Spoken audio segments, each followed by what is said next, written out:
It was the night before Christmas, when all through the house not a creature was stirring, not even a mouse. The stockings were hung by the chimney with care, in hopes that St. Nicholas would soon be there. The children were nestled, all snugged in their beds, while visions of sugar plums danced in their heads. And Mamma in her handkerchief, and I in my cap, had just settled down for a long winter's nap. Hey guys, welcome to Paige's Genesis Room. So today I'm actually doing kind of like a mature video, something I've never done on here before. But I wanted to talk to you guys about my schoolwork.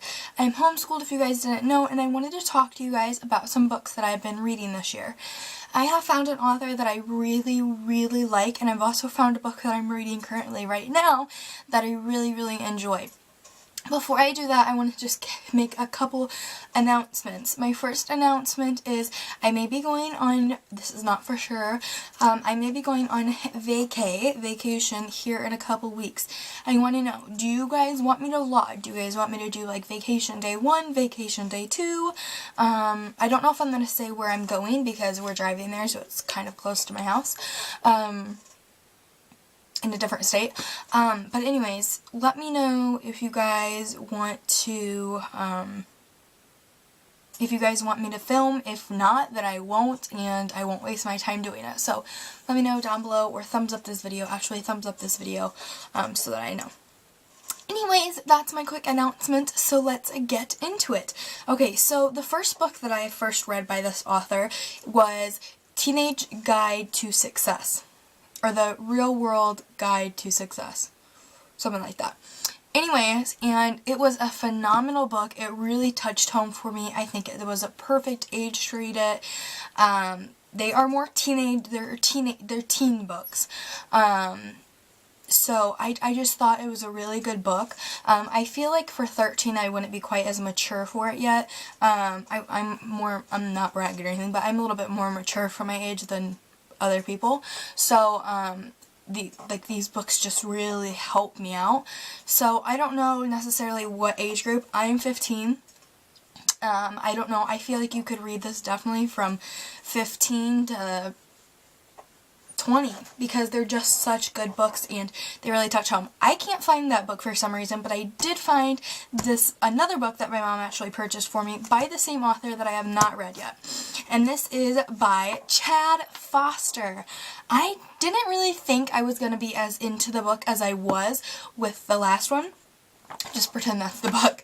But it was really good. I really liked it. I really enjoyed it. I read it like 2 or 3 months ago back in the summertime, and I read it quite quickly. All of his books are kind of bigger writing, so that's always nice. Bigger writing, a good couple of pages. I think there was like 150 in that book. How many are in here? 117 are in here, so they're good, lengthy books, but I felt like I didn't want to put it down, and it was really, really, really, really a good book. This one, that is also by Chad Foster, is called Financial Literacy for Teens, and this is the Teen's Guide to the Real World of Money, by Chad Foster and Misty Elliott. And I think the other one was by Chad Foster and Paige Foster, I believe. So yeah, but this is just, and I believe his teenage daughter went in on it, I think, and that's who Paige Foster is. I'm not sure. Anyways, I want to find that book really bad, but I don't know what happened to it. It's so weird. It's not in my little books over here. I don't know what happened to it. Anyways, but yeah, this just seems like a really, really, really good book, and I'm going to read the little thing here that says about the author, so if you guys don't want to listen to this, just fast forward. It says, Chad Foster is a former professional tennis player and one of America's leading, I can never say this word, entrepreneurs. I can never say it right. He is credited with developing and marketing the soft rubber playground surface seen at McDonald's restaurants around the world. So that was something that really touched home for me, because we have McDonald's and I've seen that, and he put that in his books, which I think is really cool. It talks about his personal experience, his daughter's personal experiences throughout teenage success, throughout his teenage success, and I really, really liked that about it. Chad is the best-selling author of Teenage Preparing for the Real World. There you go. Teenagers Preparing for the Real World. That is what the book is called. which has been read by 500,000 students. For the past 8 years, Chad has also been the host of 2 of his own television shows, Fly Fishing America, which can be seen on ESPN2. And then it talks about the publisher as well, but she was not in the other book, so I'm really not going to talk about that much. I'm not familiar with her because she didn't do the other one. And then kind of it talks about like controlling Chad Foster engaging styles will once again motivate teens and remind them that their choice is crystal clear.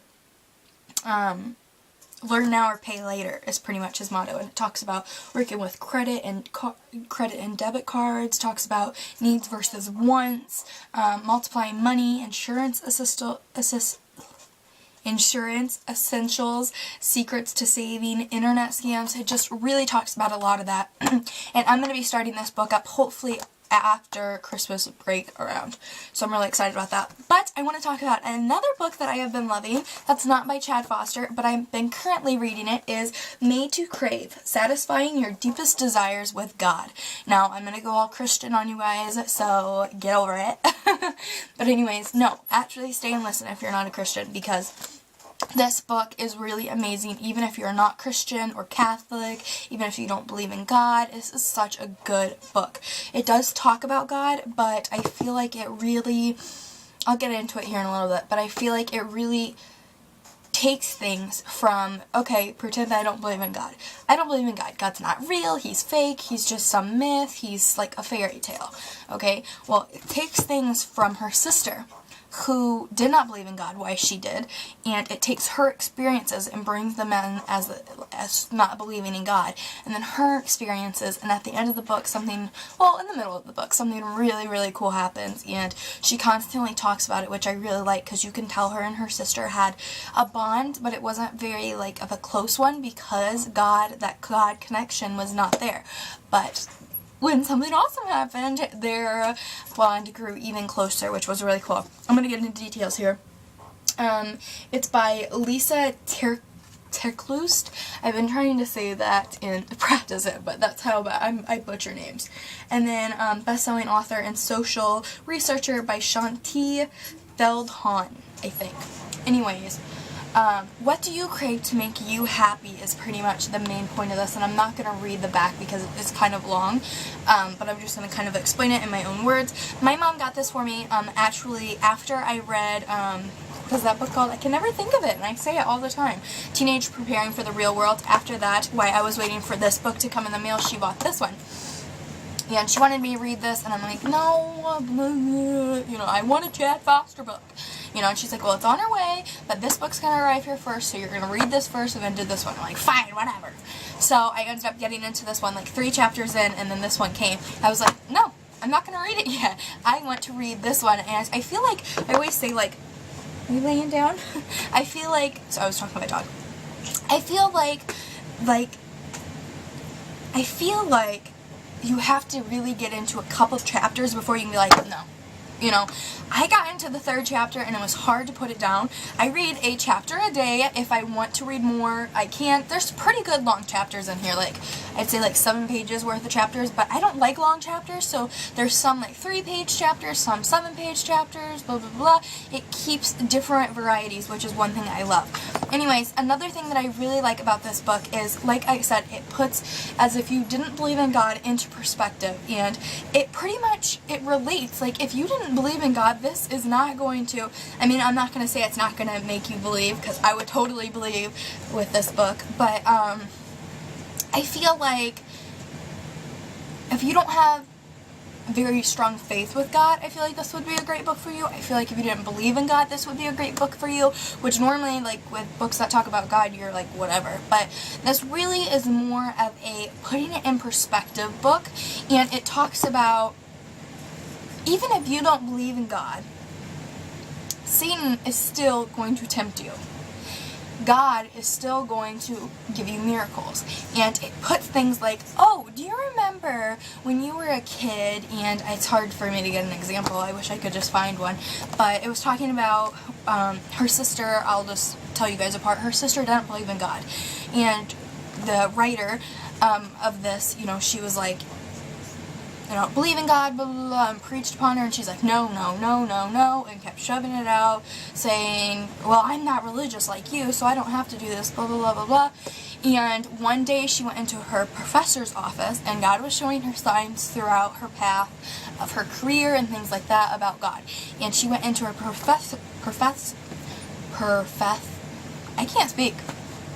You guys know what I'm talking about. Professor's office. There we go.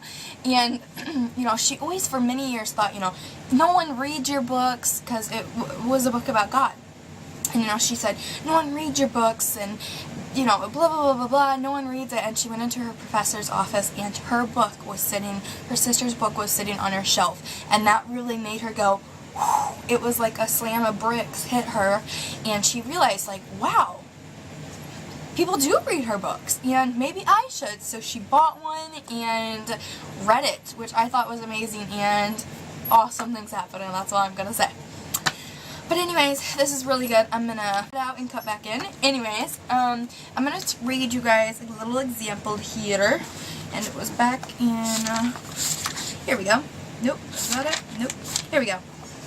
So, kind of thinking upon, I'm on page 105, the empty place chapter, if you guys are reading along or have this book or want to know where I'm at. So there's 3 examples here that I'm going to read and talk about. So the first one, a person who thinks she would never steal gets into a financial bind and begins to make small, compromising choices. She feels more and more desperate and suddenly finds herself skimming for money at the register at work. It takes things, like it said, a person who thought she would never steal, she would never get into financial bind, and Satan ends up throwing a bomb on her, and something happens, and she ends up doing something that she would never do. Even if you didn't believe in God, you still were that person who didn't believe in God, and right there, it's putting in perspective. Satan will still throw things at you. And for the second one, a person who thinks, this is going to get a little, not graphic, but more mature. A person who thinks she'd never have sex before marriage feels physically pressured by someone she deeply once loved from, and soon finds herself having a hard time saying no. Right there, temptations. So even if you didn't believe in God, if that girl didn't believe in God, he's a fairy tale, blah, blah, blah, blah, blah, Satan's still going to throw things at you. And you see why you need to have that faith with God. For a third one, a person committed to eating healthy forgets to pack her healthy snacks several days in a row and decides to just zip by the vending machine and grab some chips and candy bars just that one time, or not eat at all. And then she finds that that one time became more times all too easy. So I'm not going to sit here and say, oh, I'm a believer in God, so Satan doesn't mess with me. And I do preach this a lot to people. I feel like if you are a believer in God, Satan is going to try harder to get at you, more temptations and more bad things happen to you, and blah, blah, blah, blah, blah, because he's trying to win you over. And it has been known, if you do not believe in God, Satan's just like, I have you on my side anyways. And, isn't trying as hard. So don't think I'm sitting here saying, Satan won't mess with you if you believe in God, because that's totally not true. But I truly believe that the more I go to church, which I go to church every Sunday now, the more I go to church, the more I pray, Satan is out of my mind. And I have little post-it notes and stuff around my bedroom and my bathroom and little things that are really sweet. And when I'm brushing my teeth, I look up and it reminds me of it. For instance, I'm not going to show you guys, but I have it right there. It says, God always has me on his mind. He should always be on mine.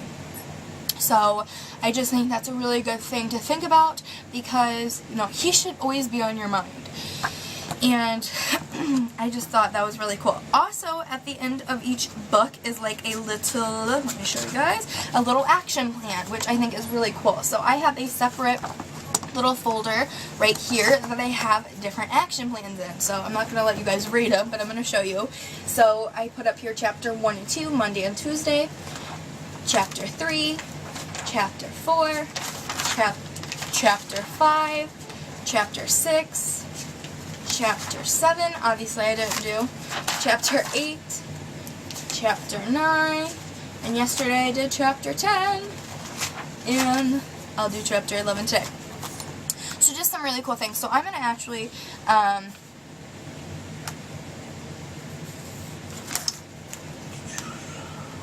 yeah, I can't really, like, answer for you guys, but I'm just going to do chapter 1 and kind of walk you guys through. Okay, so this is a huge one. Wow. Okay, the action plan for chapter 1, at the end of chapter 1. At the end of each of the chapters ahead, we will be questions and ideas that might help you to apply or think further about what you have discovered in the chapter. If you'd like, you can use this book, and especially this section, as a personal devotional, reading pieces each day and reflecting on the appropriate questions. Obviously, that's what I've done. For this chapter, find 3 things to accommodate you on your journey. So it says, number 1, get a Bible. If you don't have a Bible or it isn't possible to get one, find a good site online that you can use one to look up scripture passages. We like Bible Gateway.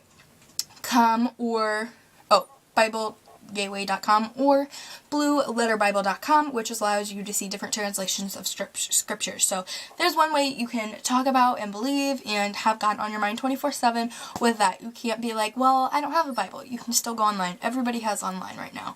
And if you don't have online, then go get your Bible. Number 2, get a friend. A journey is best walked with a friend after all, and you will find great encouragement, inspiration, and comfort along the way if you use this book as a way of helping one another and having accountable with each other. Number 3, get a journal. Many at the end of the chapter sections will ask you to write down your thoughts, draw a picture, or make a list of things you are working on. Find a fun journal or just a simple notebook you can find, which is what I have done. So I'm going to actually go to something that you're supposed to do, like this is for the end of chapter 2, the action plan. In your journal, try to identify a few cravings and think through how you are meeting them right now. Is there anything you might be reflecting on or leaning on other than God? So in chapter 2, or for number 2, I wrote that out. To figure this out, make a list of 3 or 4 emotional, physical, or material desires that tug you, and write down what you do to fulfill those desires. For example, if you crave the approval of friends, you sometimes go with others to parties you know aren't healthy. If you feel empty or unhappy, do you try to feel satisfied with food or with the feeling of power that comes to denying yourself over food? If you are feeling unnoticed by guys, do you feel like a hot new outfit will get their attention? List those 3 or 4 ways to try to fulfill your desire on your own, and ask God to show you more days ahead. So I have done that with 3 different things.